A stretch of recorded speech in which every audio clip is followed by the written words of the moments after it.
L'écho d'une cape fendue. La vie, les miracles et l'héritage de Saint Martin de Tours, le saint au manteau et de l'amour du prochain. Il y a des histoires qui traversent les siècles comme des murmures éternels, portant en leurs mots le parfum d'une époque lointaine, et la chaleur de cœurs qui ont su aimer au-delà d'eux-mêmes. Dans la vaste mosaïque de l'histoire chrétienne, peu de récits brillent d'une luminosité particulière comme celle de la vie de Martin de Tours, un homme dont l'existence est devenue synonyme de compassion véritable et de dévouement inconditionnel aux plus démunis. Imaginez, si vous le pouvez, le décor du IVe siècle. L'Empire romain, encore majestueux dans son immensité, étendait ses domaines depuis les brumes de la Bretagne jusqu'aux sables dorés de l'Afrique du Nord. C'était un monde où le fer des légions romaines résonnait sur les routes pavées, où le latin se mêlait aux dialectes locaux sur les marchés bruyants, et où la foi chrétienne, encore jeune et parfois persécutée, commençait à jeter des racines profondes dans le sol de la civilisation. Dans cet univers de contrastes brutaux, où l'opulence des palais impériaux coexistait avec la misère absolue des esclaves et des mendiants, où la philosophie grecque s'entremêlait avec les mystères orientaux, et où le christianisme émergeait comme une force transformatrice capable d'altérer à jamais le cours de l'humanité, naquit un enfant destiné à devenir l'un des saints les plus vénérés de la chrétienté. L'année était 316 après Jésus-Christ. Sur les terres fertiles de Pannonie, région que nous connaissons aujourd'hui sous le nom de Hongrie, où le Danube serpente majestueusement entre collines verdoyantes et plaines dorées, vint au monde celui qui serait appelé Martin. L'air de cette province frontalière portait l'arôme sauvage des forêts encore intactes, mêlé à l'odeur métallique des armures et à l'odeur terreuse des campements militaires qui ponctuaient le paysage comme des sentinelles vigilantes contre les tribus barbares. Son père était un officier de l'armée romaine, un homme forgé dans la discipline de fer des légions, habitué au commandement et à l'obéissance aveugle. Dans les veines de Martin coulait, par conséquent, le sang de guerriers, des hommes qui avaient fait du métier des armes non seulement une profession, mais une vocation quasi sacrée. Il était attendu que l'enfant suive les pas paternels, brandisse le glaive avec dextérité et marche sous les aigles dorés de Rome, conquérant territoires et gloires pour l'Empire qui s'étendait jusqu'aux confins du monde connu. Cependant, dès ses premières années de vie, quelque chose de différent pulsait dans le cœur de cet enfant aux yeux clairs et à l'expression sereine. Tandis que d'autres enfants jouaient aux soldats et rêvaient de batailles glorieuses, Martin démontrait une inclination naturelle pour la bonté, une capacité quasi surnaturelle de percevoir la souffrance d'autrui et une compassion qui débordait en gestes simples mais profondément significatifs. Il grandit entre le cliquetis des armures et la marche cadencée des troupes, absorbant inévitablement la discipline militaire, mais développant également une sensibilité aiguë envers les moins favorisés. Il observait avec une attention particulière les soldats blessés qui revenaient des campagnes, les vétérans mutilés qui erraient sur les marchés en mendiant une pièce, et les esclaves qui travaillaient sous un soleil inclément, portant des fardeaux qui semblaient supérieurs à leur force. C'est dans cet environnement paradoxal, où la dureté de la vie militaire contrastait avec la tendresse croissante de son cœur, que Martin eut sa première rencontre avec la foi chrétienne. Ce ne fut pas une révélation soudaine ou dramatique, mais plutôt un éveil graduel, comme une aurore qui dissipe lentement les ténèbres de la nuit.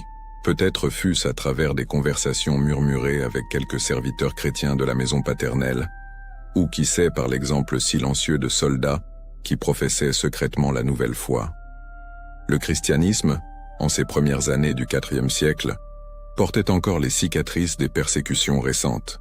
Bien que l'édit de Milan promulgué par l'empereur Constantin en 313 eût officiellement garanti la liberté religieuse, de nombreuses régions de l'Empire regardaient encore avec suspicion ceux qui suivaient les enseignements du Christ. C'était une foi qui exigeait du courage, car elle impliquait d'embrasser des valeurs qui se heurtèrent souvent à la culture dominante. La préférence pour les humbles, le pardon des ennemis, le partage des biens avec les nécessiteux. Pour un jeune homme élevé dans les rigueurs de la discipline militaire romaine, accepter de tels principes représentait une révolution intérieure aux proportions immenses. Et c'est exactement ce qui arriva à Martin. Encore adolescent, sans même avoir reçu le baptême, il vivait déjà comme chrétien en son cœur. Il pratiquait en secret les enseignements qu'il connaissait, cherchait des moments de prière solitaire et, chaque fois que possible, tendait la main aux nécessiteux. Ses parents, naturellement, nourrissaient des attentes différentes pour l'avenir de leur fils. Ils rêvaient de le voir vêtir la cotte de maille d'un centurion, commander des troupes en terre lointaine, accumulant richesse et honneur qui élèveraient le prestige familial. La carrière militaire représentait non seulement la sécurité économique, mais aussi l'ascension sociale dans une société rigidement hiérarchisée. Cependant, le destin réservait à Martin un chemin complètement différent. Quand il atteignit l'âge approprié, il fut inévitablement enrôlé dans l'armée romaine, conformément aux traditions familiales et aux besoins de l'Empire. C'était l'année 334, et Martin comptait alors 18 ans. Le jeune homme qui avait grandi entre épées et lances se voyait maintenant officiellement incorporé au rang des légions, portant sur son dos non seulement l'équipement militaire, mais aussi le poids des attentes paternelles et le fardeau d'une vocation intérieure qui criait dans la direction opposée. La vie militaire, pour la plupart des jeunes de l'époque, représentait l'aventure, la camaraderie et la possibilité de découvrir des terres exotiques. Pour Martin, cependant, chaque jour au quartier se transformait en une lutte intime entre le devoir filial et militaire, et l'appel croissant de son cœur pour une vie dédiée au service de Dieu et des plus pauvres. C'est dans ce contexte de tension intérieure que s'apprêtait à se produire l'événement, qui changerait non seulement sa vie, mais qui deviendrait l'une des pages les plus belles et touchantes de l'histoire de la sainteté chrétienne. Un geste simple né de la compassion spontanée était sur le point de résonner à travers les siècles, inspirant des millions de personnes et établissant un modèle de charité qui demeure vivant jusqu'à nos jours. Le décor était planté, les routes gelées de la Gaule, où le vent glacial de l'hiver balayait impitoyablement les pierres polies par le passage constant des légions. Il y avait dans l'air cette promesse indéfinissable que quelque chose d'extraordinaire allait se produire, quelque chose qui transcenderait les limites du temps et de l'espace, se gravant à jamais dans la mémoire collective de l'humanité. L'hiver de cette année-là était arrivé avec une cruauté particulière sur les terres de la Gaule. Les vents glacials descendaient des montagnes lointaines, emportant avec eux un froid qui pénétrait jusqu'aux os et transformait chaque respiration en petits nuages de vapeur. Les routes, normalement fréquentées par le va-et-vient des marchands, des soldats et des voyageurs, devenaient presque désertes au tomber de la nuit, quand le froid s'intensifiait et que même les plus courageux cherchaient un abri. Martin, désormais âgé de 20 ans, chevauchait sur l'une de ces routes en compagnie d'autres soldats. Il portait l'uniforme complet de la cavalerie romaine. La cotte de maille brillait sous la lumière pâle du soleil d'hiver, la cape rouge flottait au vent, et l'épée pendait élégamment à son côté gauche. C'était l'image parfaite du jeune officier romain. Port altier, équipement impeccable, cheval bien soigné. Aux yeux de tout observateur occasionnel, rien ne le distinguait des autres membres de son unité. Cependant, sous cette apparence militaire standardisée, battait un cœur inquiet. Les années de service militaire n'avaient pas réussi à éteindre la flamme de la foi qui brûlait dans sa poitrine. Au contraire, la cohabitation quotidienne avec la dureté de la vie de caserne, avec la violence inhérente au métier des armes et avec l'arrogance fréquemment affichée par les supérieurs hiérarchiques, n'avait fait que renforcer sa conviction qu'il existait un chemin différent, une manière de vivre basée sur la compassion et le service aux autres. Durant ces années-là, Martin s'était distingué parmi ses compagnons non par sa férocité au combat ou son ambition de promotion, mais par l'exemplaire bonté qu'il démontrait en toutes circonstances. Il partageait sa ration avec les soldats plus jeunes, qui ne s'étaient pas encore adaptés à la rareté de la gamelle militaire. Il soignait les blessés avec une délicatesse qui contrastait étrangement avec sa formation guerrière. Il intercédait auprès des officiers en faveur de compagnons qui avaient commis des infractions mineures. Sa générosité envers les pauvres des villes par lesquelles il passait était déjà légendaire parmi les troupes.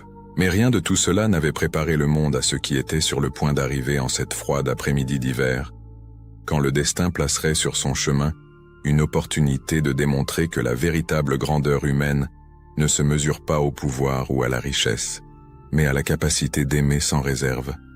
C'était presque le crépuscule quand ils aperçurent la ville d'Amiens.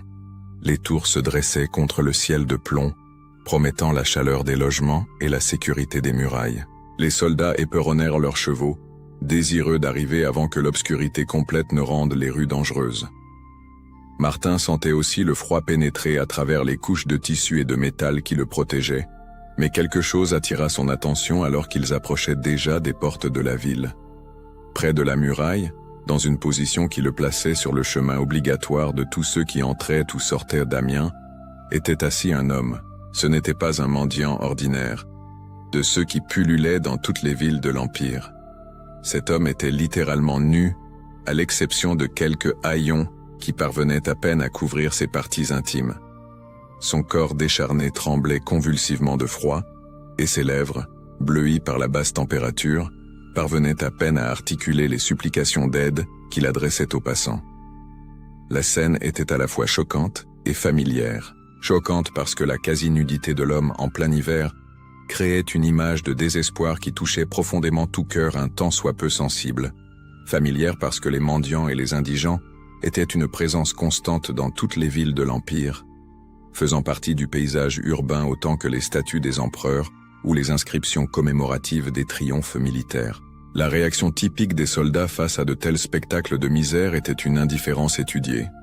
Ils avaient été entraînés à voir le monde en termes d'ordre et de hiérarchie, où chaque personne occupait la place qui lui était destinée par les dieux ou par la fortune. Aider indistinctement les pauvres pouvait être perçu comme une ingérence dans l'ordre naturel des choses, en plus de représenter un gaspillage de ressources qui aurait pu être mieux utilisé. Mais Martin s'arrêta. Son cheval ralentit le pas jusqu'à s'immobiliser complètement devant l'homme nu. Ses compagnons, surpris, s'arrêtèrent également, regardant avec curiosité cette rupture inattendue de la routine. Certains grommelèrent des commentaires impatients sur la nécessité d'atteindre rapidement les quartiers. D'autres firent des plaisanteries cruelles sur l'apparence du mendiant. Aucun d'eux, cependant, n'osa remettre directement en question la décision de Martin, car tous reconnaissaient en lui des qualités de leadership qui transcendaient les postes officiels. Le jeune soldat descendit de cheval avec des mouvements délibérés. Ses yeux rencontrèrent ceux de l'homme nu, et à ce moment-là, une communication qui se passait de mots s'établit entre eux. Ce n'était pas seulement de la compassion que Martin ressentait, mais une sorte de reconnaissance mutuelle, comme s'ils appartenaient tous deux à une fraternité invisible qui unissait tous ceux qui souffrent et tous ceux qui sont capables de souffrir de la souffrance d'autrui. Sans prononcer un seul mot, Martin dégaina son épée. Le mouvement fut si soudain et inattendu que certains soldats portèrent instinctivement la main à leurs propres armes, craignant une sorte d'altération mentale soudaine chez leurs compagnons. Ce qu'ils virent ensuite, cependant, les laissa complètement déconcertés. Martin étendit sa cape militaire sur le sol, la belle cape rouge qui était le symbole de son rang et de son honneur de soldat romain. D'un mouvement précis et décidé, il la coupa en deux avec son épée, déchirant le tissu fin avec un son qui sembla résonner bien au-delà de ce que son intensité réelle aurait justifié. C'était comme si cette déchirure du tissu produisait une brèche dans le tissu même de la réalité, ouvrant une porte vers un monde où les valeurs matérielles cèdent la place aux impératifs de l'amour. Une moitié de la cape fut immédiatement enroulée autour des épaules tremblantes de l'homme nu.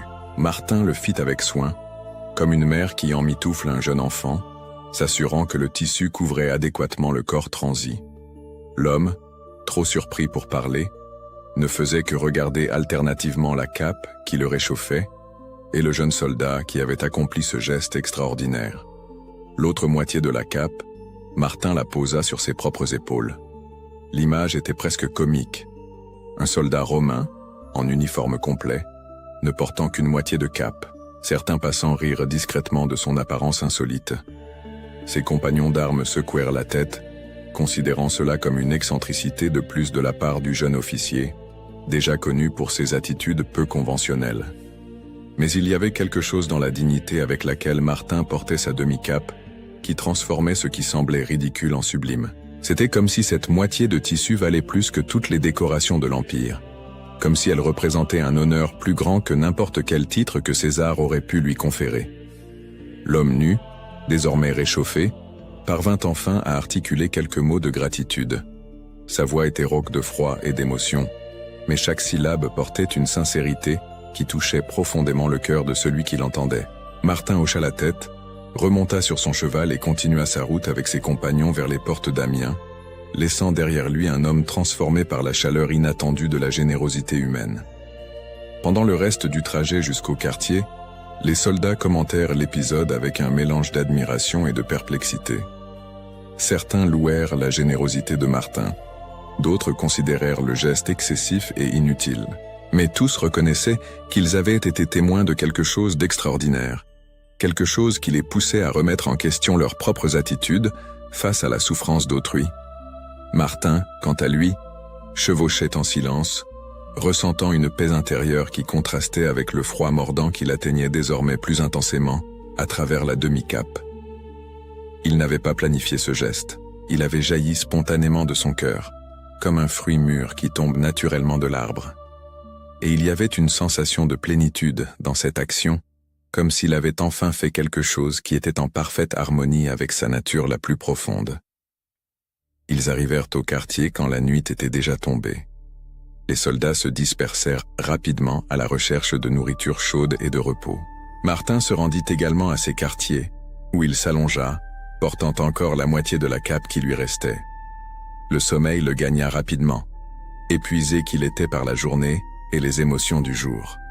Ce fut pendant ce sommeil que se produisit l'épisode qui allait changer définitivement le cours de sa vie et qui deviendrait l'une des visions les plus célèbres de l'histoire de la spiritualité chrétienne. C'était comme si le ciel avait attendu ce geste de compassion authentique pour se manifester de manière équivoque, confirmant que chaque acte d'amour, aussi insignifiant qu'il puisse paraître aux yeux humains, résonne dans les dimensions éternelles de l'existence. Le sommeil de Martin cette nuit-là ne fut pas le lourd repos du soldat épuisé par la marche, mais quelque chose de différent, plus profond et en même temps plus léger. C'était comme si son âme avait été transportée dans une dimension où les lois ordinaires du temps et de l'espace ne s'appliquaient pas, où la réalité se manifestait à travers des symboles et des images chargées de significations transcendantes. Au cœur de ce sommeil extraordinaire, une vision commença à se former qui brillait de sa propre lumière, plus réelle que la réalité environnante elle-même. Martin se vit dans un lieu qu'il ne pouvait identifier géographiquement, mais qui transmettait une sensation immédiate de sacré, de présence divine. L'air était imprégné d'une paix qui dépassait toute compréhension humaine, et il y avait une luminosité douce qui semblait émaner de toutes choses simultanément. Ce fut alors qu'il apparut, Jésus-Christ, le Fils de Dieu, dont Martin avait embrassé l'existence par la foi, mais qu'il n'avait jamais vu face à face. Il n'y avait aucun doute sur son identité, le jeune soldat. Le reconnut instantanément, avec cette certitude absolue qui n'existe que dans les rêves prophétiques et les visions mystiques. Le Seigneur était là, devant lui, irradiant une majesté sereine, qui inspirait à la fois la révérence et transmettait le plus tendre amour. Mais ce qui impressionna le plus Martin ne fut pas la présence glorieuse du Christ, mais plutôt un détail apparemment insignifiant, mais chargé d'une signification infinie. Jésus portait la moitié de la cape qu'il avait donnée aux mendiants cet après-midi-là. C'était indubitablement le même tissu, la même couleur, la même coupe irrégulière faite par l'épée.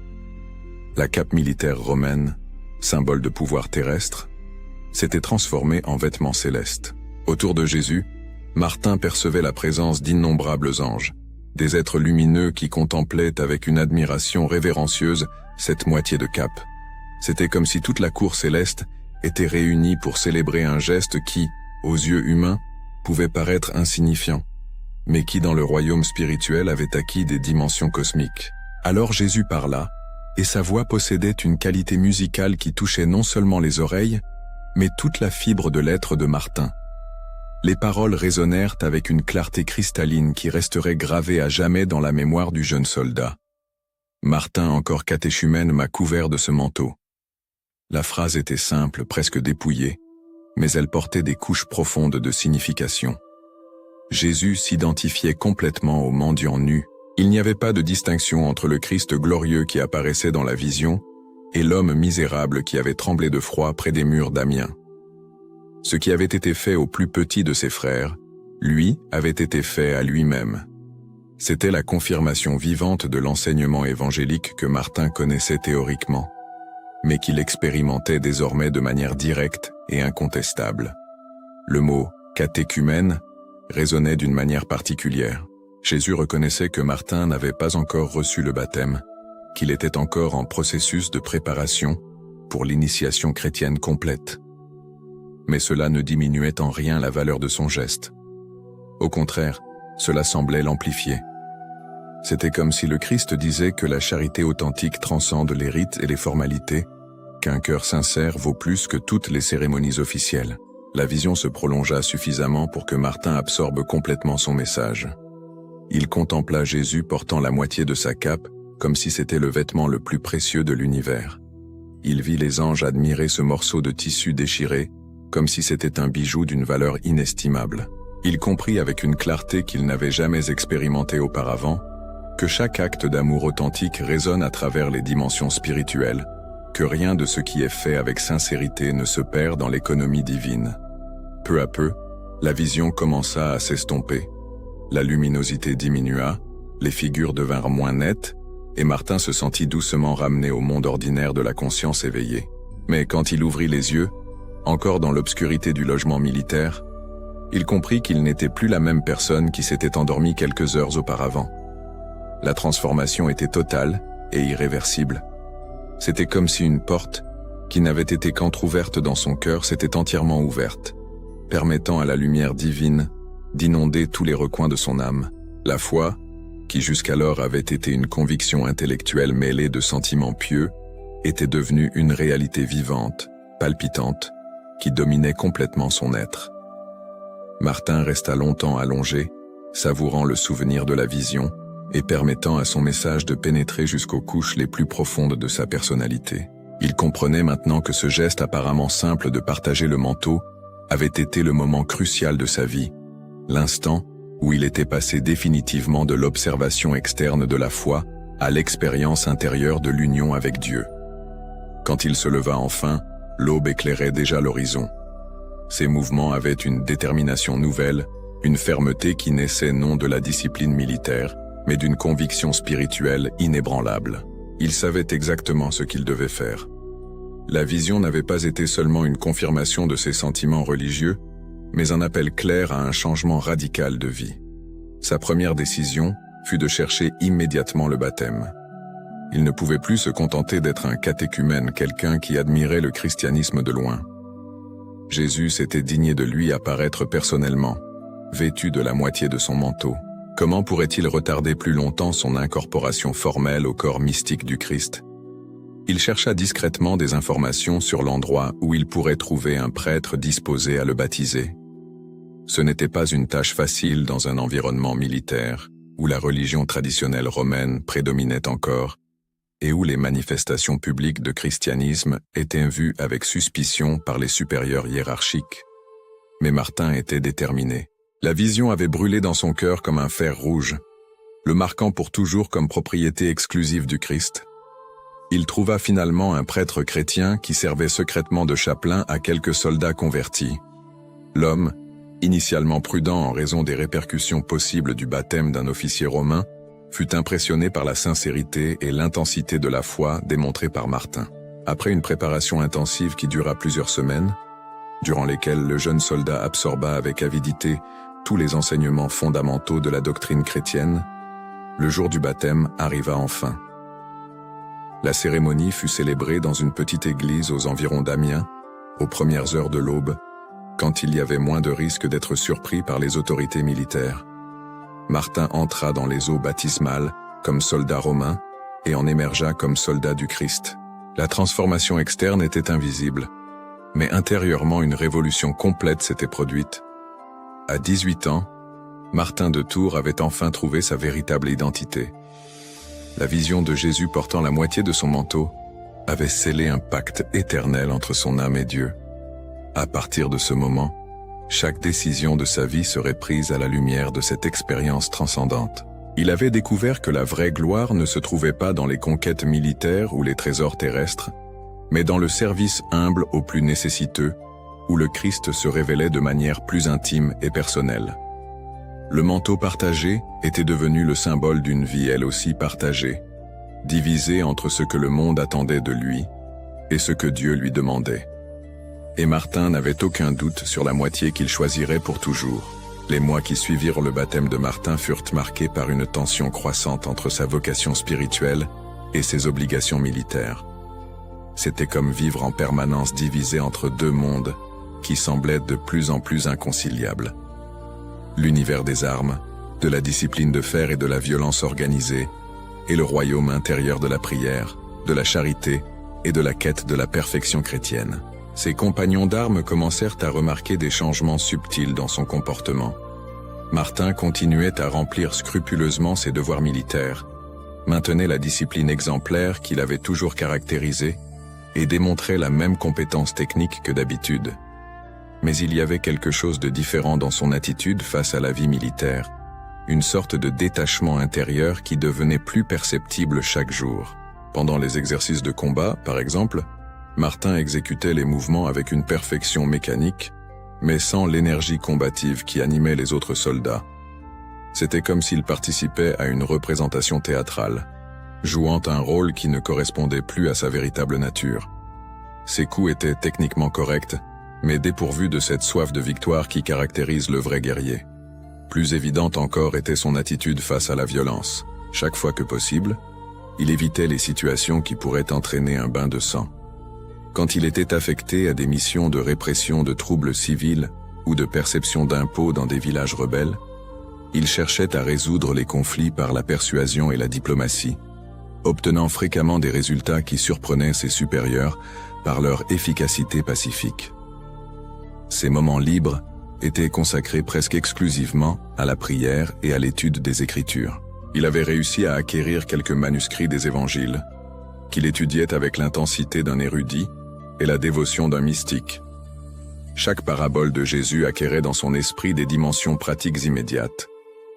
Il ne s'agissait pas seulement de belles histoires moralisatrices, mais d'un programme concret de vie qu'il s'efforçait de mettre en œuvre dans tous les aspects de son existence. La générosité envers les pauvres, déjà notoire avant son baptême, s'intensifia exponentiellement. Martin ne gardait pratiquement pas d'argent pour lui. Toute sa solde militaire, dès qu'elle était reçue, était immédiatement distribuée entre les mendiants, les veuves, les orphelins et toutes sortes de nécessiteux qu'il rencontrait en chemin. Ses propres équipements militaires, quand ils n'étaient pas absolument indispensables, étaient échangés contre de la nourriture ou des vêtements pour les misérables. Cette attitude extrême de dépouillement commença à causer des problèmes avec certains officiers supérieurs. Bien que la générosité fût considérée comme une vertu louable chez un soldat, il y avait des limites socialement acceptables. Un officier romain devait maintenir un certain niveau de vie, posséder des équipements de qualité et se présenter d'une manière compatible avec son rang. La pauvreté volontaire de Martin était vue comme une excentricité perturbatrice de l'ordre établi. Plus grave encore était sa réticence croissante à participer à des actions impliquant une violence létale. Lors d'une campagne contre des tribus barbares à la frontière du Rhin, Martin fut affecté à une mission de reconnaissance qui entraînerait probablement un combat direct. La veille du départ, il chercha son commandant et, avec tout le courage qu'il put rassembler, déclara ses objections de conscience. « Je ne peux plus porter les armes contre d'autres êtres humains, dit-il d'une voix ferme, mais respectueuse. Ma foi me défend de verser le sang, même si c'est au nom de Rome et de César. » La déclaration causa un scandale immédiat. L'objection de conscience n'était pas un concept reconnu dans l'armée romaine. Un soldat jurait obéissance absolue à ses supérieurs et à l'Empire, et cette obéissance n'admettait pas d'exception basée sur des scrupules religieux personnels. Le refus d'obéir aux ordres militaires était considéré comme une mutinerie, un crime passible de la mort. Le commandant, un vétéran endurci par des décennies de campagne, considéra initialement la déclaration de Martin comme un accès temporaire de folie. Il connaissait le jeune officier depuis des années, savait sa compétence et son courage, et ne parvenait pas à comprendre comment quelqu'un avec une telle formation militaire pouvait subitement développer une telle aversion pour le combat. « Cette conversation n'a jamais eu lieu, dit-il finalement, après un long silence. Vous vous présenterez pour la mission demain matin, et vous exécuterez vos ordres comme n'importe quel soldat romain. Je ne veux plus entendre ces fantaisies sur la religion. » Mais Martin ne se laissa pas intimider. La vision de Jésus portant la moitié de son manteau avait créé dans son âme une conviction qu'aucune menace terrestre ne pourrait ébranler. Il répéta calmement son refus, expliquant qu'il ne s'agissait pas de lâcheté ou de manque de loyauté envers l'Empire, mais d'une impossibilité morale absolue de causer la mort d'un autre être humain. « Si vous voulez une preuve de mon courage, déclara-t-il avec une sérénité qui impressionna même les officiers les plus endurcis. Mettez-moi en première ligne de la bataille, mais désarmé. J'irai devant tous les soldats, protégé uniquement par le signe de la croix et par la force de la prière.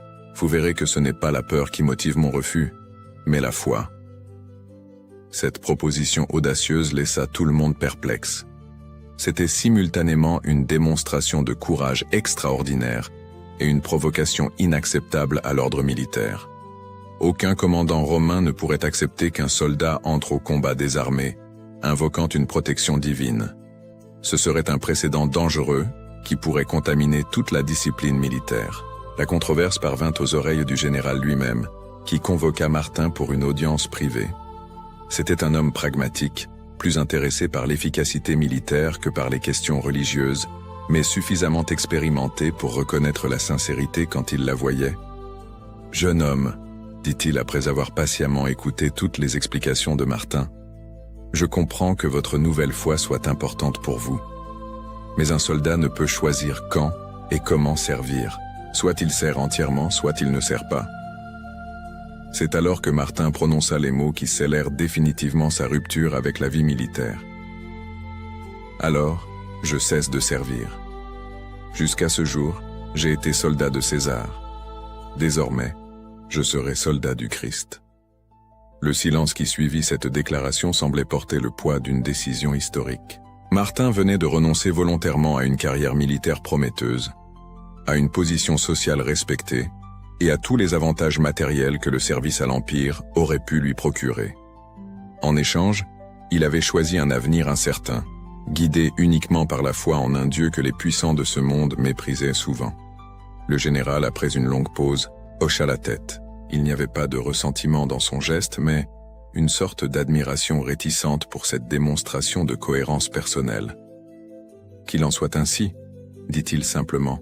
« Vous serez dispensé du service. » La nouvelle de la dispense de Martin se répandit rapidement dans les camps. Certains soldats le considérèrent fou d'abandonner une carrière établie. D'autres, secrètement, envièrent son courage de suivre ses propres convictions. Beaucoup de chrétiens parmi les troupes virent en lui un exemple de fidélité qui les inspira à vivre plus authentiquement leur propre foi. Libre de ses obligations militaires, Martin dut pour la première fois de sa vie d'adulte faire face à la question pratique de comment subvenir à ses besoins. Il avait renoncé à tout ce que le monde offrait en termes de sécurité matérielle, mais n'avait pas encore de direction claire sur la manière d'employer sa vie entièrement au service de Dieu. Ce fut à ce moment d'incertitude qu'il entendit parler d'Hilaire de Poitiers, l'un des grands docteurs de l'Église de son temps, célèbre tant pour son érudition théologique que pour sa sainteté personnelle. Hilaire était alors exilé en raison des persécutions ariennes, mais sa réputation de maître spirituel s'était répandue dans toute la Gaule. Martin décida de le chercher, mu par un instinct intérieur qui lui disait que là se trouvait la clé du prochain chapitre de sa vie.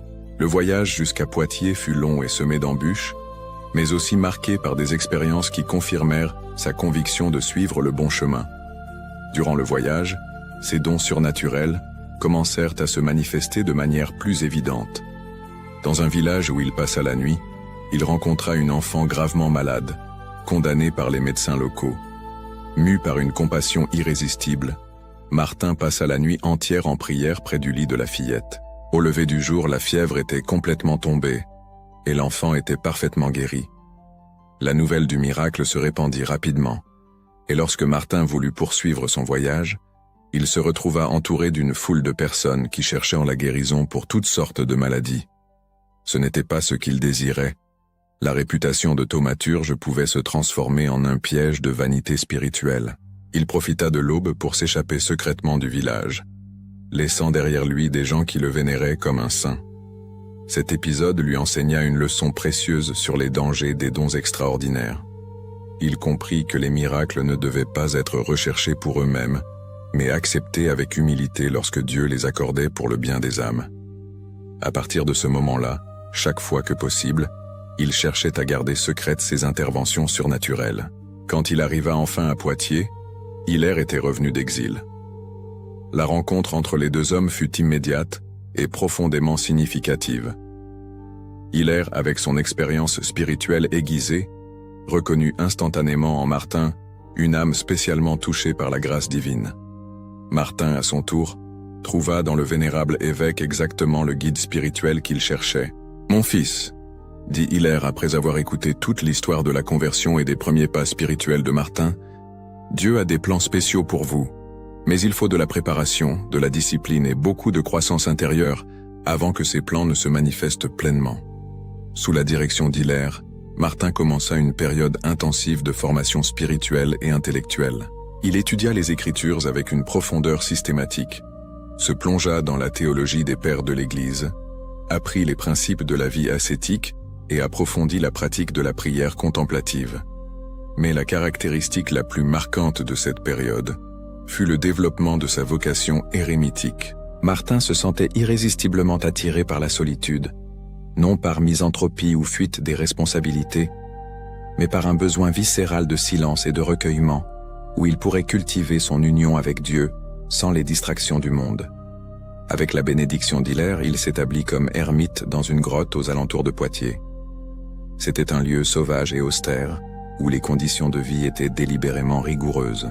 Martin se construisit une cellule extrêmement simple, où il dormait sur le sol nu et ne possédait que le strict nécessaire pour sa survie. Sa routine quotidienne était d'une austérité qui impressionnait même les moines les plus expérimentés. Il se levait avant l'aube pour de longues heures de prière contemplative. Le reste de la journée était partagé entre l'étude des Écritures, les travaux manuels nécessaires à sa subsistance et des périodes supplémentaires de prière. Il jeûnait fréquemment, se nourrissant uniquement d'herbes, de fruits sauvages et de pain noir qu'il recevait occasionnellement de paysans pieux. Mais ce n'était pas une vie de fuite du monde. Au contraire, la solitude approfondissait sa compassion pour l'humanité souffrante. Durant ces moments d'extase mystique, il voyait avec une clarté croissante les souffrances des pauvres, des malades, des opprimés. La prière ne l'éloignait pas des besoins d'autrui, mais le connectait à eux de manière encore plus intime. Graduellement, des personnes commencèrent à le chercher dans sa grotte. Initialement, il s'agissait de paysans de la région qui avaient entendu parler de sa sainteté et venaient chercher des conseils spirituels ou des prières pour un besoin particulier. Martin recevait tout le monde avec bonté, mais cherchait toujours à les ramener rapidement à la vie sociale normale, évitant de créer une cour d'admirateurs autour de sa personne. Cependant, certains cas étaient différents. De temps en temps, apparaissait quelqu'un de véritablement touché par la vocation érémitique, désireux d'embrasser le même style de vie radical. Martin acceptait ses disciples, mais seulement après un discernement rigoureux qui garantissait l'authenticité de leur vocation. Ainsi commença à se former, presque spontanément, une petite communauté monastique autour de Martin. Il n'y avait pas de règles écrites ou d'organisation formelle, mais un esprit commun de recherche de la perfection chrétienne à travers la prière, le travail et la charité fraternelle. Cette période érémitique, qui dura plusieurs années, fut fondamentale pour le mûrissement spirituel de Martin. C'est là qu'il développa pleinement ses dons de guérison, de prophétie et de discernement spirituel. C'est là aussi qu'il apprit à équilibrer la contemplation et l'action, se préparant aux grands défis apostoliques qui l'attendaient. La renommée de la sainteté de Martin s'était étendue bien au-delà des limites de son ermitage. Dans toute la Gaule, son nom était murmuré avec révérence dans les églises, invoqué dans les prières des affligés et célébré comme exemple de perfection chrétienne. Cette réputation, cependant, était pour lui une source de préoccupation constante, car il voyait dans la notoriété un danger pour son humilité et une distraction de ses objectifs spirituels. Ce fut précisément cette renommée qui créa la situation qui allait définitivement changer le cours de sa vie. La ville de Tours avait perdu son évêque, et le clergé local, avec le peuple chrétien, était confronté à la difficile tâche de choisir un successeur. Les options disponibles étaient diverses. Il y avait des candidats érudits, d'autres avec de l'expérience administrative, certains avec des connexions politiques avantageuses. Mais aucun d'eux ne suscitait l'enthousiasme unanime de la communauté. C'est alors que quelqu'un suggéra le nom de Martin de Tours. L'idée parut initialement absurde. Comment un ermite qui vivait volontairement dans la pauvreté et l'isolement pourrait-il assumer les responsabilités complexes d'un diocèse important? Mais plus la proposition était discutée, plus elle paraissait sensée aux yeux du peuple chrétien. Martin représentait exactement le type de pasteur dont l'Église avait besoin en ces temps troublés. C'était un homme de prière éprouvé, de charité héroïque, d'intégrité morale inattaquable. Ses miracles étaient inconnus de tous, mais son humilité était encore plus admirée. Par-dessus tout, c'était quelqu'un qui avait concrètement démontré sa disponibilité à sacrifier n'importe quoi au nom de sa foi. Le mouvement en faveur de son élection grandit rapidement, gagnant des adhésions dans tous les secteurs de la société locale. Mais il y avait un problème évident. Martin refuserait certainement la nomination. Sa vocation érémitique était sincère et profonde.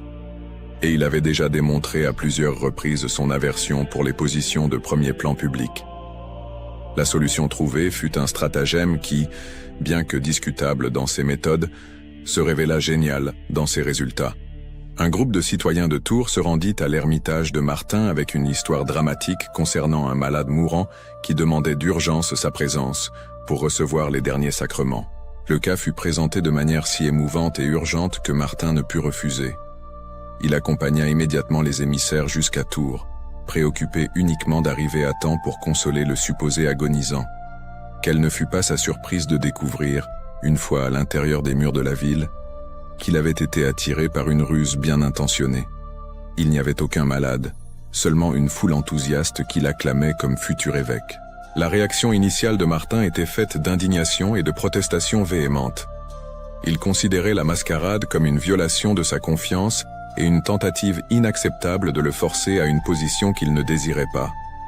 Il chercha immédiatement une issue pour retourner à son ermitage, mais découvrit que toutes les portes de la ville étaient discrètement surveillées par des personnes déterminées à ne pas le laisser s'échapper. Pendant 3 jours, Martin résista à toutes les suppliques, arguments et pressions. Il expliquait patiemment que sa vocation était contemplative, qu'il ne possédait pas les qualités nécessaires au gouvernement épiscopal, qu'il pourrait mieux servir l'Église en demeurant dans sa vie de prière et de pénitence. Mais la détermination du peuple était inébranlable. Le 3e jour, il se produisit quelque chose qui changea complètement la perspective de Martin sur la situation. Pendant un moment de prière solitaire dans l'église principale de Tours, il eut une vision intérieure qui lui montra clairement la volonté de Dieu. Il vit que sa résistance à la nomination épiscopale naissait plus de l'attachement à sa propre volonté que d'une véritable humilité, et comprit que Dieu l'appelait à un nouveau type de service. L'acceptation fut aussi soudaine qu'avait été la résistance. Martin se présenta au clergé et au peuple rassemblé, et avec la même simplicité avec laquelle il avait renoncé à la carrière militaire des années auparavant, déclara sa disponibilité à accepter la responsabilité épiscopale si telle était vraiment la volonté divine manifestée à travers le choix communautaire. La joie populaire fut indescriptible. La consécration épiscopale fut fixée au dimanche suivant, et toute la région se prépara à une célébration mémorable. Des évêques des diocèses voisins arrivèrent pour participer à la cérémonie, et des pèlerins affluèrent de lieux lointains pour témoigner de l'ordination du saint ermite. Cependant, tous n'étaient pas également enthousiastes quant à ce choix. Certains membres du haut clergé considéraient Martin inapproprié pour la dignité épiscopale. Son apparence était celle d'un ascète déguenillé. Ses manières étaient trop simples pour les standards aristocratiques de l'époque, et son manque de formation ecclésiastique formelle était perçu comme une grave lacune.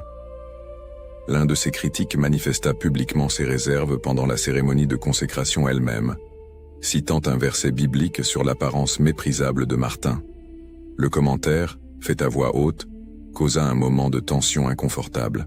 Mais la réponse vint de manière inattendue. Le lecteur liturgique lui-même, inspiré subitement, continua la lecture biblique avec un passage qui semblait une réponse directe à la critique. De la bouche des enfants et de ceux qui sont à la mamelle, tu as tiré une louange parfaite. Cet incident fut interprété par tous les présents comme une confirmation surnaturelle du choix de Martin. À partir de ce moment, même les plus réticents acceptèrent que son élévation à l'épiscopat était réellement inspirée par le Saint-Esprit. La transformation de Martin en évêque n'altéra en rien sa personnalité fondamentale ni ses principes de vie. Contrairement à ce que beaucoup attendaient, il n'adopta pas le style aristocratique commun aux prélats de son époque. Il continua à vivre avec la même simplicité radicale qui avait caractérisé sa vie érémitique, l'adaptant seulement aux besoins pastoraux de sa nouvelle fonction. Sa première décision fut de refuser le palais épiscopal, le considérant excessivement luxueux pour quelqu'un qui avait fait vœu de pauvreté. Au lieu de cela, il établit sa résidence dans une petite cellule construite près de la cathédrale, où il vivait avec le même dénuement que du temps de son ermitage. Il dormait sur une simple natte de paille, ne possédait qu'une tunique en plus de celle qu'il portait, et se nourrissait de manière extrêmement frugale. Cette simplicité de vie n'était pas une pose ascétique ou une démonstration théâtrale d'humilité, mais l'expression naturelle d'une âme qui avait trouvé en Dieu sa seule vraie richesse. Martin ne pouvait tout simplement pas jouir de luxe tant qu'il y avait des pauvres dans le besoin dans son diocèse. Chaque pièce économisée sur son entretien personnel était immédiatement destinée au secours des nécessiteux. Ses premières semaines, en tant qu'évêque, furent dédiées à connaître personnellement son diocèse. Il ne se contenta pas de rapports administratifs ou d'informations de seconde main. Il parcourut à pied, comme il l'avait toujours fait, toutes les paroisses sous sa juridiction, visitant des villages reculés où certains évêques n'étaient jamais apparus, conversant directement avec les paysans, identifiant des besoins concrets.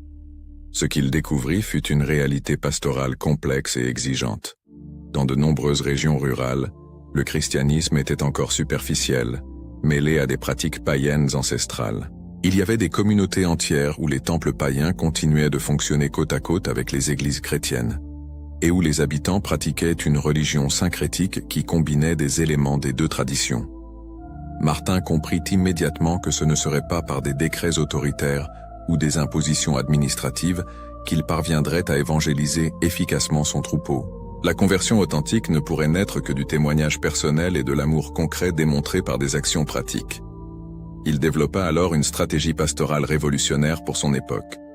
Au lieu de rester dans la cité épiscopale en attendant que les fidèles viennent à lui, il partait constamment en mission à travers les champs et les villages. Il prêchait sur les places publiques, visitait les malades chez eux, participait aux travaux agricoles si nécessaires, et était toujours disponible pour quiconque avait besoin de consolation ou de conseils. Sa prédication était caractérisée par une simplicité qui contrastait dramatiquement avec la rhétorique élaborée, commune aux orateurs ecclésiastiques de l'époque. Il parlait directement au cœur des gens, utilisant des exemples tirés de la vie quotidienne, reliant les enseignements évangéliques aux expériences concrètes des paysans, des artisans et des commerçants. Mais ce fut à travers les miracles que son influence pastorale se consolida définitivement. Les prodiges qui accompagnaient ses ministères n'étaient pas des spectacles destinés à impressionner, mais des manifestations naturelles de son union intime avec Dieu. Il guérissait les malades avec une simplicité déconcertante, souvent par une simple bénédiction ou l'imposition des mains. Il expulsait les démons avec une autorité sereine, sans dramatisation ni rituel élaboré.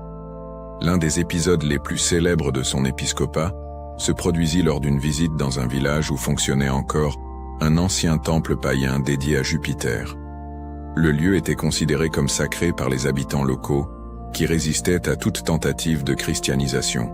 Martin proposa de démolir le temple et de construire une église chrétienne au même endroit, mais il rencontra une opposition farouche. « Si votre Dieu est plus puissant que Jupiter, » défia le chef local, « qu'il protège votre vie de la vengeance de nos dieux. » La foule accepta le défi, s'attendant à ce que Martin recule devant la menace surnaturelle. En réponse, Martin se rendit seul au temple païen et devant toute la population rassemblée, commença à démolir personnellement la construction de ses propres mains. Il travailla pendant des heures, retirant pierre par pierre, tandis que la foule attendait dans un silence tendu les signes de la vengeance divine promise. Rien ne se passa. Aucun éclair ne tomba du ciel, aucune calamité ne s'abattit sur l'iconoclaste chrétien, aucun accident n'interrompit son travail. Au contraire, à mesure que les murs du temple païen étaient abattus, une sensation croissante de paix et de sérénité s'empara de l'atmosphère. Lorsque la dernière trace de l'ancien temple fut retirée, Martin planta une croix en bois au centre du terrain et convoqua tous les présents pour une célébration eucharistique improvisée. La conversion du village fut pratiquement instantanée et complète. La puissance supérieure du Dieu chrétien avait été démontrée non par la violence ou la coercition, mais par le courage désarmé de son représentant. Des épisodes similaires se multiplièrent à travers tout le diocèse. Chaque fois qu'il rencontrait une résistance à l'évangile basée sur des superstitions païennes, Martin affrontait la situation de front, avec une combinaison de courage physique et de confiance spirituelle, qui résultait invariablement en des conversions massives. Mais sa plus grande préoccupation n'était pas les païens déclarés, mais plutôt les hérétiques qui infiltraient les communautés chrétiennes avec des doctrines déviantes. L'arianisme, en particulier, avait gagné un terrain considérable en Gaule, niant la pleine divinité de Jésus-Christ et causant de la confusion doctrinale dans de nombreuses paroisses. Contre ces hérésies, Martin employait une stratégie différente.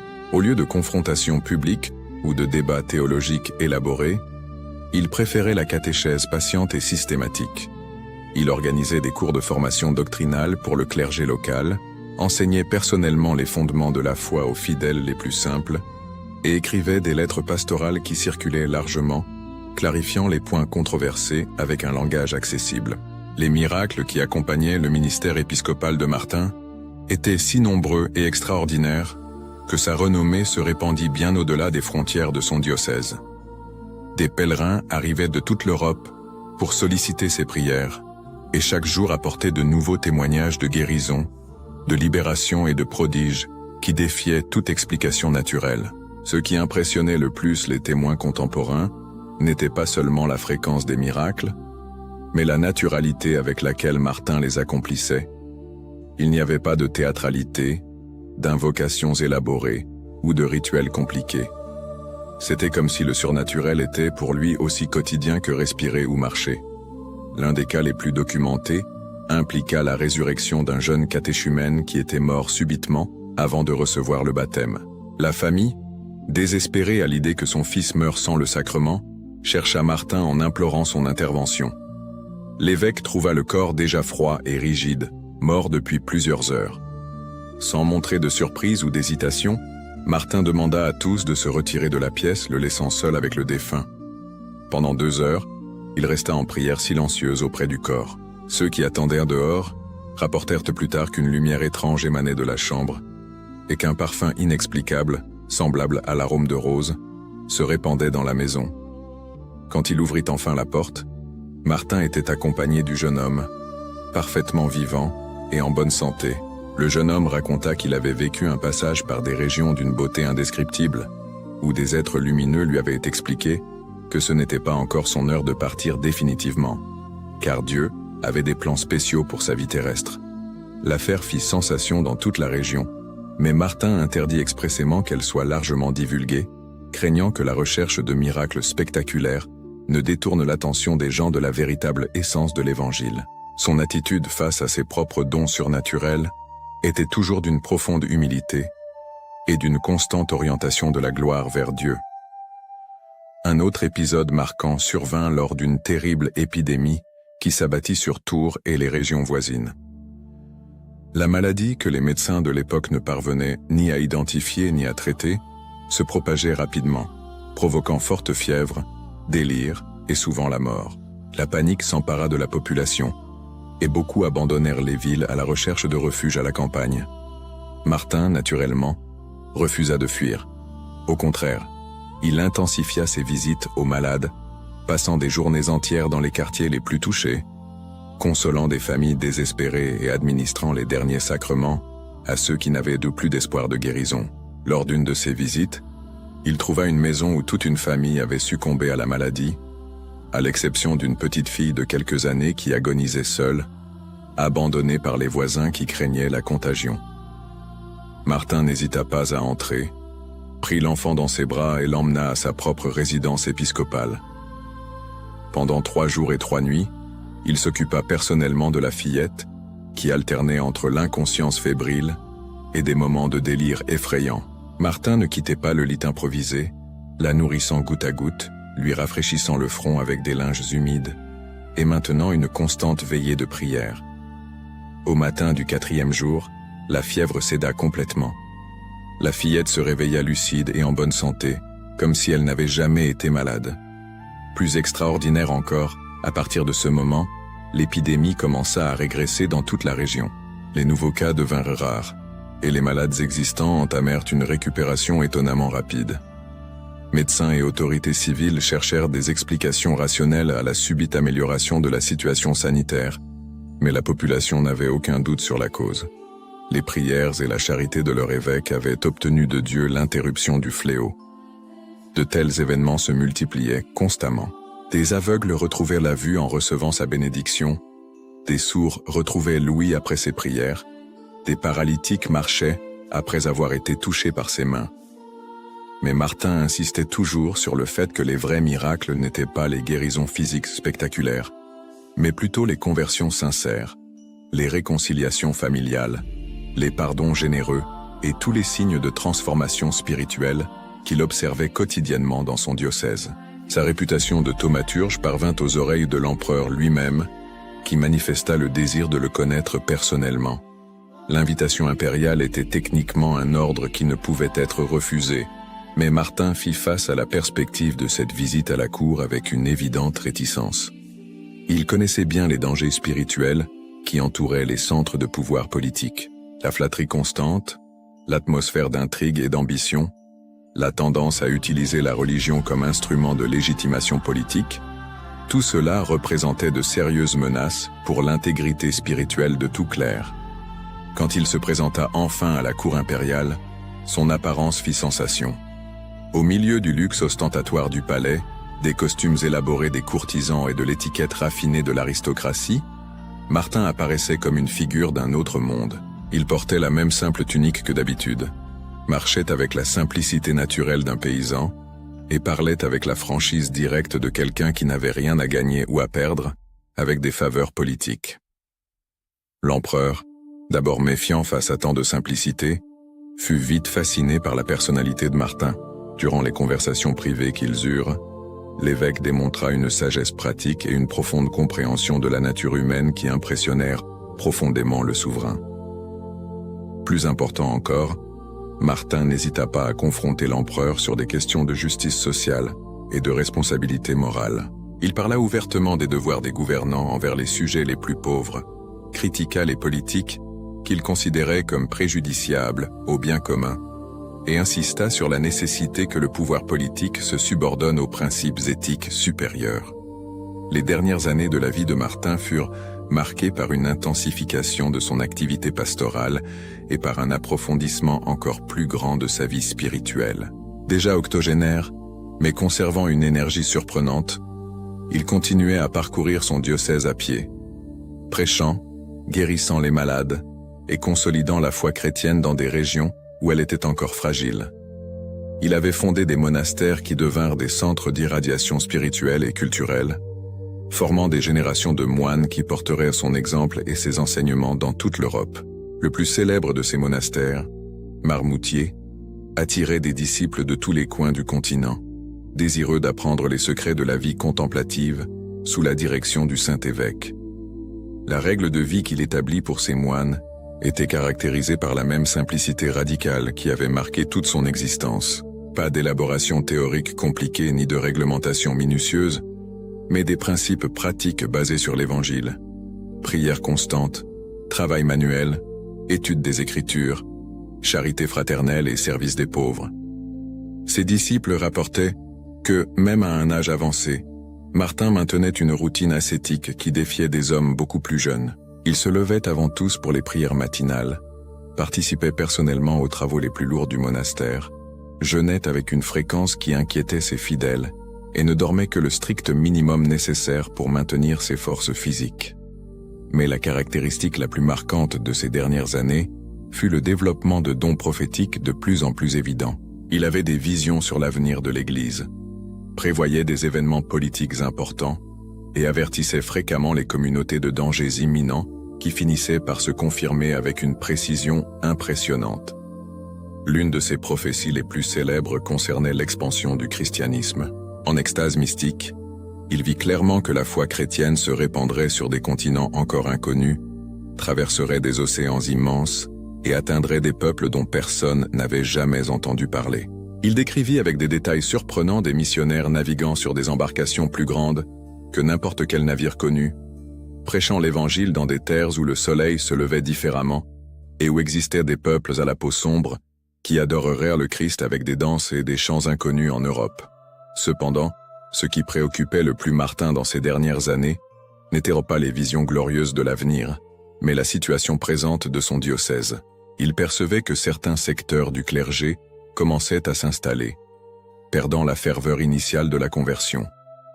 Il y avait des prêtres qui s'intéressaient plus aux questions matérielles qu'aux questions spirituelles, et des communautés chrétiennes qui pratiquèrent la religion par habitude sociale, sans la véritable transformation intérieure que l'Évangile exigeait. Pour combattre cette tendance, il intensifia ses prédications sur la nécessité d'une conversion permanente. Il insistait sur le fait que le christianisme n'était pas un club social ou une philosophie intéressante, mais un appel radical à la sainteté qui exigeait des changements concrets dans la manière de vivre, d'aimer et de se rapporter à autrui. Lors d'une de ses dernières grandes missions pastorales, visitant un village reculé où certains habitants étaient retournés aux pratiques païennes, Martin eut une expérience mystique qui marqua profondément ses compagnons de voyage.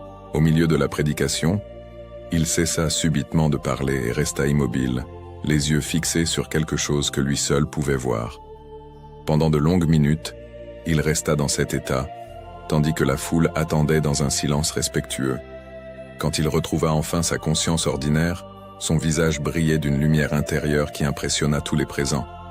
Il avait reçu une révélation sur sa mort prochaine et sur la gloire qui l'attendait dans l'éternité. À partir de ce moment-là, Martin commença à se préparer systématiquement au départ de cette vie. Non par morbidité ou fatigue de l'existence terrestre, mais avec la sérénité de celui qui avait accompli sa mission et se préparait à recevoir la récompense promise aux serviteurs fidèles. Il visita une dernière fois tous les monastères qu'il avait fondés, bénit personnellement chacun de ses moines, distribua ses très rares possessions matérielles parmi les pauvres les plus nécessiteux et se consacra entièrement à la prière et à la contemplation des mystères divins. La fin arriva de manière douce et naturelle, comme le crépuscule d'une journée bien vécue. Martin tomba malade lors d'un dernier voyage pastoral, visitant une paroisse lointaine où il y avait des conflits qui nécessitaient sa médiation personnelle. La maladie n'était pas grave, une simple fièvre qui, dans d'autres circonstances, se serait facilement guérie, mais son corps, affaibli par des décennies d'austérité et de travail incessant, n'a pas résisté. Comprenant que son heure était venue, il demanda à être transporté de nouveau à Tours, souhaitant mourir dans sa ville épiscopale, entouré de ses disciples les plus proches. Le voyage se transforma en une procession émouvante. Dans chaque village traversé, des foules se rassemblaient pour recevoir sa dernière bénédiction, et beaucoup le suivaient à pied, transformant le cortège en un véritable pèlerinage spontané. Il arriva à Tours par une après-midi d'automne de l'an 397, quand les feuilles dorées des arbres créaient un décor d'une beauté mélancolique qui semblait spécialement préparé pour ce moment solennel. Il fut conduit dans sa cellule épiscopale, où il s'allongea pour la dernière fois sur le même sol nu où il avait dormi pendant tant d'années. Ces derniers jours furent un prolongement naturel de toute sa vie. Prières constantes, préoccupations pour les pauvres et les malades, conseils spirituels pour ceux qui les sollicitaient, et une sérénité impressionnante face à la proximité de la mort. Il ne manifestait ni peur ni angoisse, mais une joyeuse attente de rencontrer enfin face à face celui qu'il avait servi avec tant de fidélité durant toute son existence. Le 8 novembre, alors que les premières brumes de l'hiver commençaient à envelopper le paysage, Martin rassembla ses dernières forces pour prononcer une prière que tous les présents gravèrent dans leur mémoire. « Seigneur, si je suis encore nécessaire à votre peuple, je ne refuse pas la tâche. Que votre volonté soit faite. » Ce furent ses dernières paroles. Peu après, il expira doucement, comme quelqu'un qui s'endort simplement après une journée de travail bien accomplie. Son visage, qui conservait à 81 ans une expression de jeunesse spirituelle surprenante, resta serein et presque souriant, comme s'il contemplait des visions d'une beauté indescriptible. La mort de Martin provoqua une émotion qui dépassa toutes les attentes. La nouvelle se répandit avec une rapidité extraordinaire dans toute la Gaule et les régions voisines, et les manifestations de chagrin furent d'une intensité qui surprit même ses disciples les plus proches, qui connaissaient bien la vénération populaire dont il jouissait. Ces funérailles se transformèrent en l'une des plus grandes démonstrations de foi de l'histoire de l'Église primitive. Des pèlerins arrivèrent de toute l'Europe pour rendre leurs derniers hommages au Saint-Évêque. Rois et empereurs envoyèrent des représentants officiels, mais la foule était principalement composée de paysans, d'artisans, de mendiants et de toutes les catégories de personnes simples qui avaient personnellement expérimenté sa bonté. Le cortège funèbre parcourut lentement les rues de Tours en une procession qui dura presque toute la journée. Des récits de l'époque mentionnent que plus de 100 000 personnes participèrent aux cérémonies, un nombre extraordinaire pour les standards démographiques du IVe siècle. Beaucoup des présents déclarèrent avoir assisté à des phénomènes surnaturels durant les funérailles. Des lumières mystérieuses sur le cercueil, des parfums inexplicables dans l'air, des guérisons instantanées de malades qui touchaient les vêtements mortuaires. Sa tombe devint immédiatement un centre de pèlerinage mondial. La basilique construite sur son sépulcre attirait des milliers de visiteurs annuels venus de tous les coins de la chrétienté. Les miracles attribués à son intercession se multipliaient quotidiennement, documentés avec soin par les autorités ecclésiastiques de l'époque. Mais le véritable héritage de Martin ne résidait pas dans les prodiges surnaturels qui continuaient de se produire près de sa tombe, mais bien dans la transformation durable que sa vie avait opérée dans la société de son temps.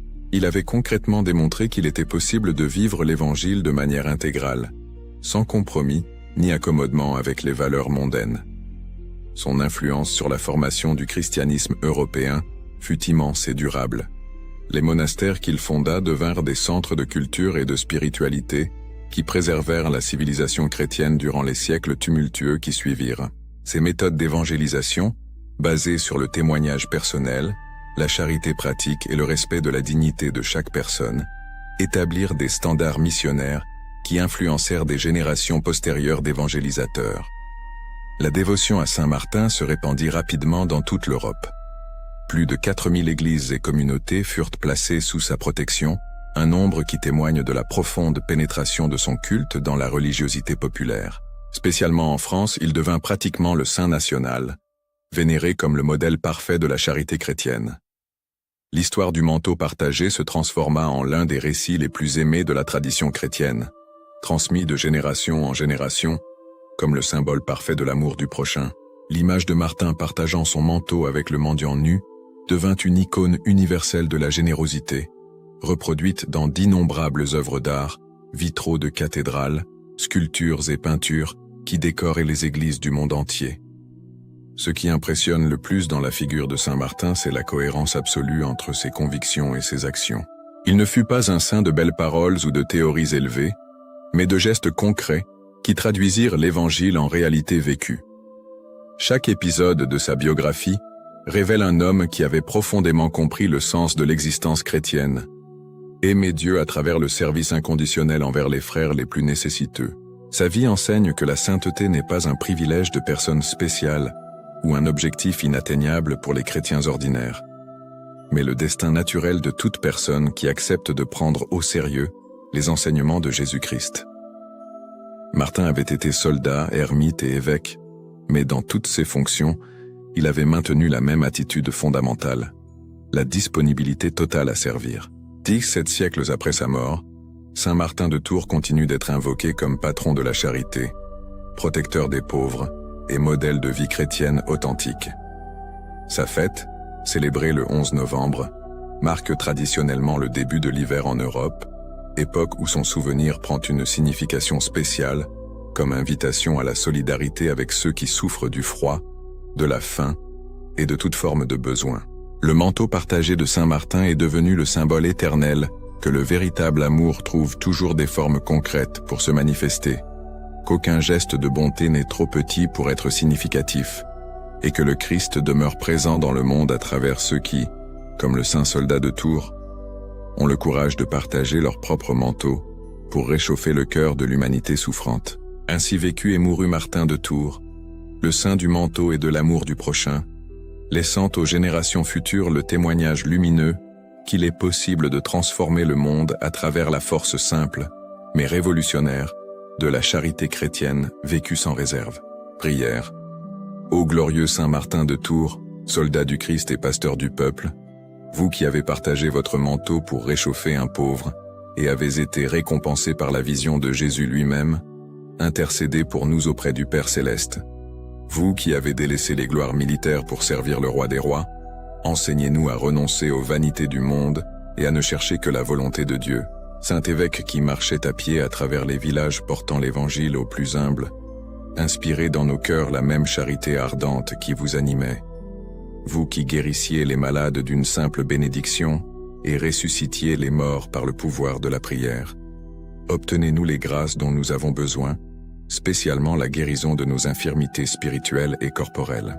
Saint Martin, protecteur des pauvres et des démunis, faites que nous sachions reconnaître Jésus-Christ en chaque personne, dans le besoin que nous rencontrerons sur notre chemin. Aidez-nous à partager nos biens avec générosité, à tendre la main à ceux qui souffrent, et à être des instruments de paix et de consolation dans le monde. Ô saint au manteau partagé, que vos prières nous obtiennent la grâce de vivre comme de vrais chrétiens, remplis de foi, d'espérance et de charité, afin qu'un jour nous puissions participer à la gloire éternelle dont vous jouissez au ciel. Par le Christ notre Seigneur. Amen. Saint Martin de Tours, priez pour nous. Ma prière. Ô Seigneur notre Dieu, avec une profonde gratitude, nous élevons nos cœurs pour te remercier du don de la vie et du privilège de faire avancer ton amour à travers les histoires qui nous inspirent et nous transforment. Nous te remercions, Père, de nous accorder la force, la sagesse et le courage de partager les enseignements de ton Évangile par le biais de ce canal, qui a été un phare d'espérance et de lumière au milieu des adversités du monde. Seigneur, nous reconnaissons que chaque vie est un don précieux, et nous te sommes reconnaissants pour chaque instant qui nous est accordé, pour témoigner et propager ta parole. Que chaque histoire racontée, chaque message de foi et chaque enseignement divin atteignent les cœurs assoiffés d'amour, de vérité et de réconciliation. Nous te remercions pour l'inspiration qui nous guide, pour les bénédictions qui se multiplient et pour l'opportunité de contribuer à la diffusion du christianisme en portant la lumière de ton amour à ceux qui cherchent direction et consolation. Que par le biais de ces récits, nous puissions toucher des vies, renforcer la foi et créer une communauté unie dans la recherche de la paix et de la vérité que seul tu peux offrir. Que ta grâce continue de nous éclairer et que nous puissions être des instruments de ta miséricorde et de ta compassion, reflétant la beauté de ton amour en chaque parole et geste. Au nom de Jésus, notre Sauveur, nous te remercions de nous permettre de participer à cette mission sacrée. Amen. L'histoire de Saint Martin de Tours nous enseigne que la véritable grandeur ne réside pas dans les titres que nous possédons ou les richesses que nous accumulons, mais dans la capacité d'aimer sans réserve.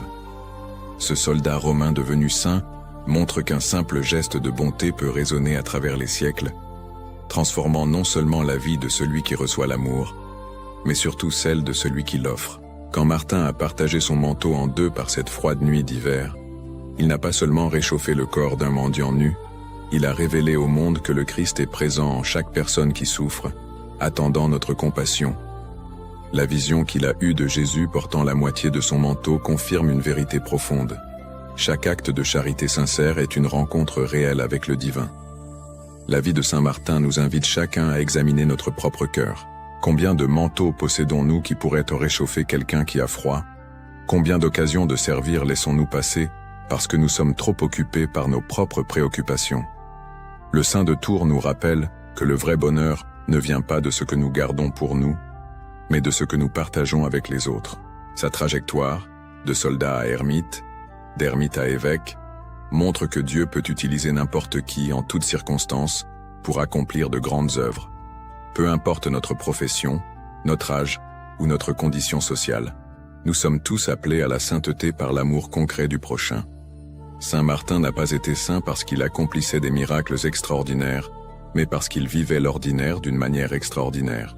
Chaque jour de sa vie fut un choix renouvelé de placer Dieu et son prochain au-dessus de lui-même.